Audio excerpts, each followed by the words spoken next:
J'espère que vous allez bien, j'espère que vous vous portez bien. À entendre les dirigeants algériens, tout va bien. Nous sommes un pays qui va atteindre, qui sera prochainement la première puissance économique en Afrique. Nous sommes toutes les démarches. À chaque fois que nous critiquons une mesure ou une décision, ou que nous pointons du doigt une bêtise, une absurdité, une irrationalité ou un mauvais bilan des dirigeants algériens, on est accusé d'être des traîtres, d'être des harkis, à la solde des puissances étrangères, des jaloux, des ennemis de la nation, etc., etc., etc. Vous connaissez le délire propagandiste. Maintenant, intéressons-nous aux chiffres. On parle depuis plusieurs jours de la situation économique du pays. Abdelmajid Tebboune, lors de sa dernière interview, il a dit que tout va bien, que les réserves de change se portent bien, qu'il y a un dynamisme économique, qu'il y a des grands investisseurs étrangers qui vont venir, qu'un Malaisien va venir investir 20 milliards de dollars et je ne sais pas quoi. Nous avons à chaque fois vérifié ces déclarations et nous avons à chaque fois vérifié ou confronté ces déclarations avec la réalité des faits. La dernière interview de Tebboune, c'était le 17 juillet, et lui, il dresse donc l'économie algérienne, tout va bien, elle est en pleine croissance, en plein dynamisme, et que tous les objectifs, globalement, il dit que tous les objectifs fixés sont en train de se concrétiser. C'est quoi ces objectifs? Faire de l'Algérie la première puissance économique en Afrique, une croissance économique de 4%, une inflation à moins de 3%, des investissements étrangers, des emplois qui se créent. Est-ce que tout cela est vrai? C'est complètement faux, c'est pas moi qui le dis. La politique menée par Tebboune, notamment depuis le début de son deuxième mandat. Déjà, lors de son premier mandat, sur le plan économique, la situation était catastrophique. Nous n'avons jamais connu une inflation aussi élevée, un chômage aussi élevé, des déficits budgétaires aussi monstrueux, des réserves de change qui sont en baisse. Mais dès le début de son deuxième mandat, et je prends les chiffres de l'Office national des statistiques, l'ONS, c'est pas moi qui le dis, c'est l'ONS, l'Office national des statistiques. C'est un organisme gouvernemental qui relève du gouvernement algérien, qui relevait auparavant du ministère des Finances. Ensuite, on l'a donné à un autre ministère chargé des statistiques, etc. Ensuite, je crois qu'on l'a remis dans le giron du ministère des Finances. En tout cas, c'est un organisme qui est rattaché au gouvernement et qui est l'organisme attitré en Algérie pour publier les données et les statistiques officielles sur l'évolution socio-économique du pays. L'ONS, dans son dernier rapport sur la situation de la production industrielle en Algérie, a reconnu que lors du premier trimestre de l'année 2025, les 3 premiers mois de l'année 2025, c'est-à-dire janvier, février et mars 2025, lors de ce premier trimestre, la production industrielle de l'Algérie a baissé de 3,5%. 3,5%. Alors que, à la fin de l'année 2024, il y a les 3 derniers mois de l'année 2024, il y avait une croissance de 3%. Qu'est-ce qui s'est passé? Il s'est passé, c'est que nous avons des secteurs entiers en Algérie qui ont connu une grave chute de leurs activités et de leur croissance. On va donner un exemple. On va donner des exemples très concrets. L'exemple le plus inquiétant concerne la liquéfaction du gaz naturel, la production de GNL. On l'a expliqué à plusieurs fois, il y a 2 types de gaz. Les pays gaziers, comme l'Algérie, vendent 2 gaz. Ou du gaz naturel à l'état brut via les gazoducs, comme on le fait avec l'Italie et l'Espagne, ou on le transforme, on va le liquéfier, on le transforme en état de liquide, et on va le vendre dans des bateaux qu'on appelle les méthaniers pour l'exporter au bout du monde.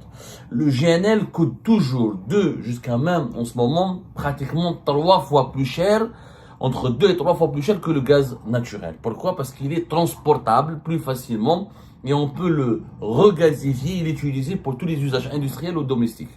Le GNL est plus demandé parce qu'on peut l'acheminer et le vendre partout à travers le monde.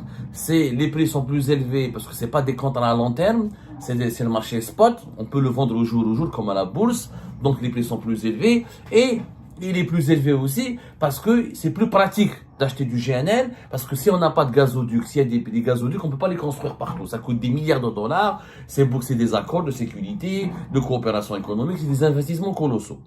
Donc le GNL coûte plus cher. Sauf que malheureusement, la production de GNL en Algérie, durant le premier trimestre de l'année 2025, elle a chuté de 17,5%. 17,5%. C'est quand même inquiétant. 17,5%, c'était presque 20%. Et pourquoi? L'ONS ne le dit pas. L'ONS se contente juste de dire la chute. Mais nous, quand on a demandé à nos sources, la première réponse qui nous a été parvenue, c'est que comme on donne beaucoup de gaz à l'Italie, comme on s'est engagé à donner des volumes supplémentaires de gaz à l'Italie, et qu'il faut leur fournir ce gaz via les gazoducs, on donne moins de gaz pour le GNL. Parce que le GNL, c'est quoi? Pardonnez-moi. Mardonna, on nous a rendu malades. La situation du pays nous rend malades. Là, en plein été, on commence à se gripper.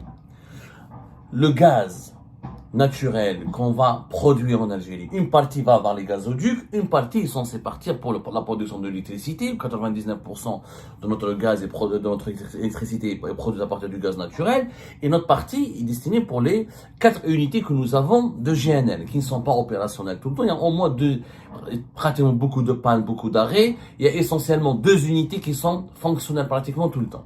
Mais il leur faut du gaz naturel. Quand les pannes et plus il y a de moins de volume de gaz naturel qu'on leur fournit à ces unités de production de GNL, c'est quoi la condition? C'est quoi le problème? C'est qu'on produit de moins en moins de GNL. Et quand on produit de moins en moins de GNL, on exporte de moins en moins. Donc le pays perd de plus en plus d'argent. Il n'y a pas que la production du GNL. Le raffinage du pétrole brut, ça a baissé de 2,2%.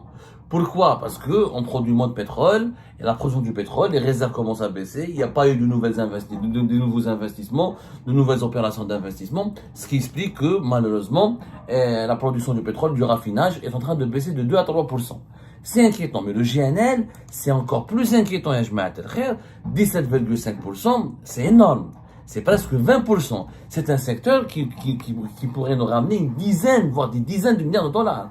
Je rappelle, un pays comme le Qatar gagne son argent, plus de 70 milliards de dollars, uniquement grâce au GNL. Donc c'est un secteur extrêmement stratégique. Bon, il n'y a pas que le gaz, il n'y a pas que le GNL, il n'y a pas que l'industrie, les autres secteurs industriels sont aussi en crise. Le secteur des mines et des carrières, une baisse de 3,7%. Presque 4%. Alors, les secteurs les plus inquiétants, c'est les industries sidérurgiques et métallurgiques, qui ont enregistré un recul de la croissance de 41,7%. 41,7%, alors que le dernier trimestre, plutôt en 2024, il y avait une chute de 6,2% pour les productions métalliques, mécaniques, sidérurgiques, électriques et électroniques. C'est tout ce qui est les industries du montage, du matériaux électroménagers, etc., les équipements mécaniques, etc., et tout ce qui est production du fer et de ses dérivés.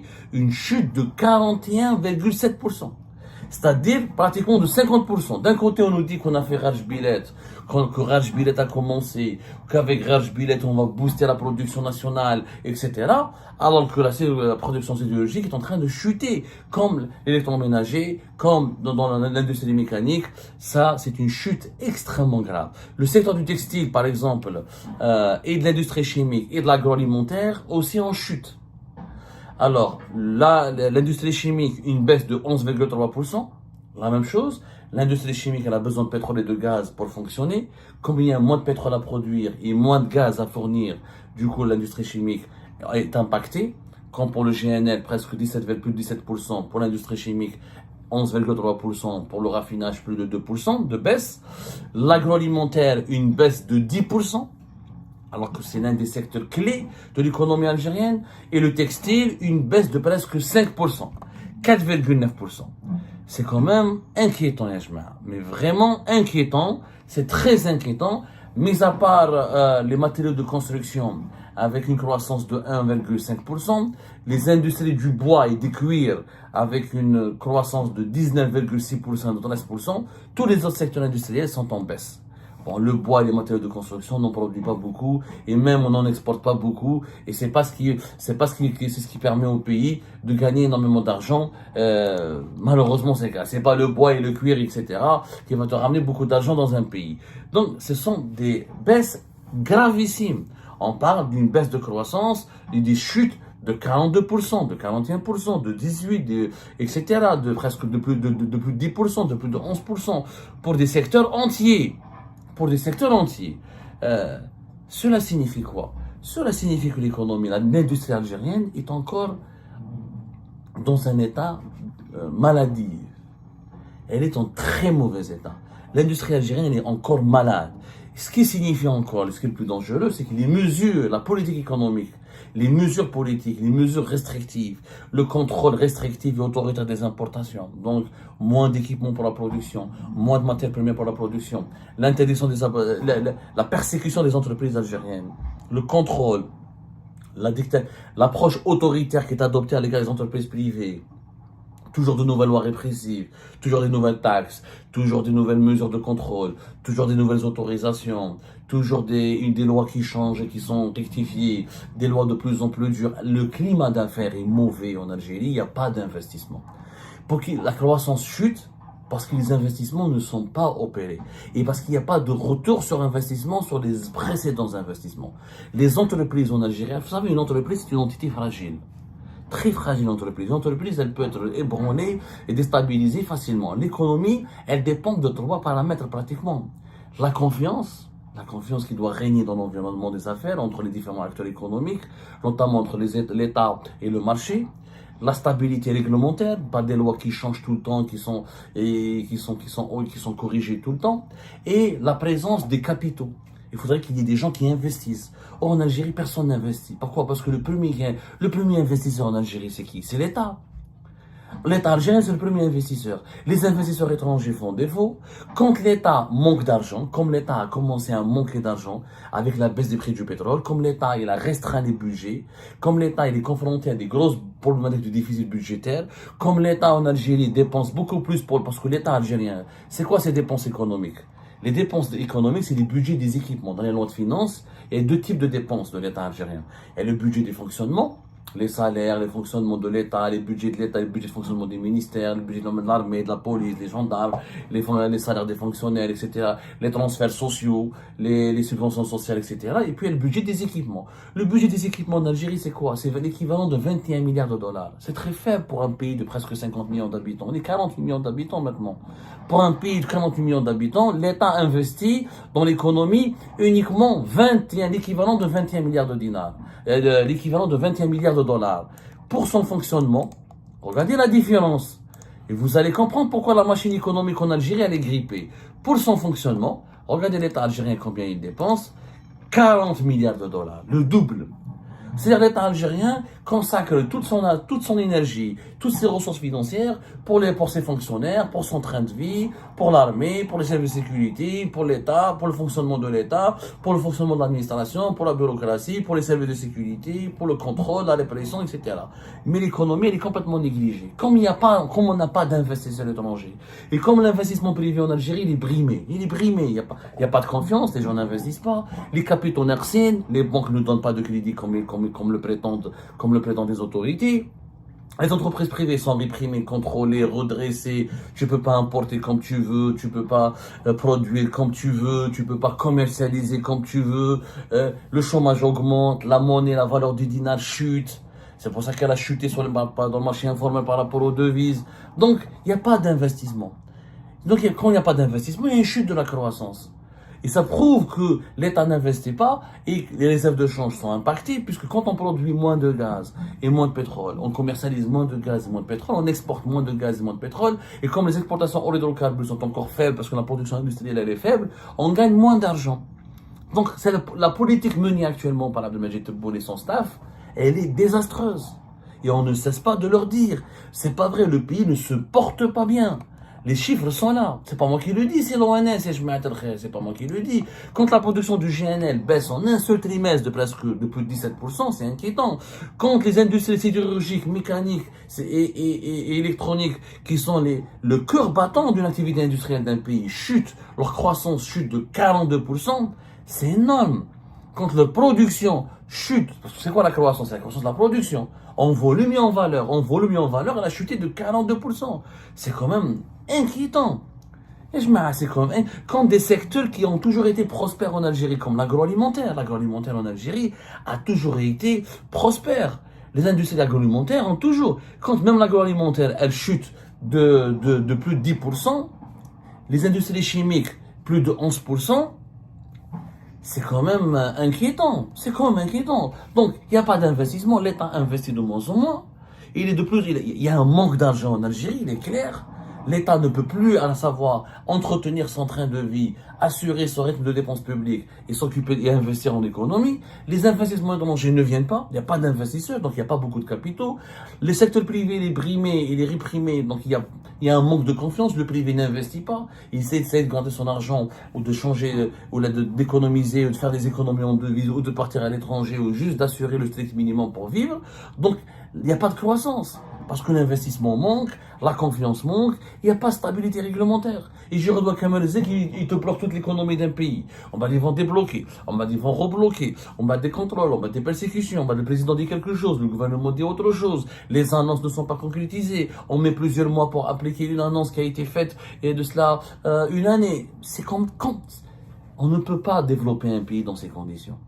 Trop de dictature, trop d'autoritarisme, trop d'instabilité réglementaire et politique qui impacte l'économie nationale.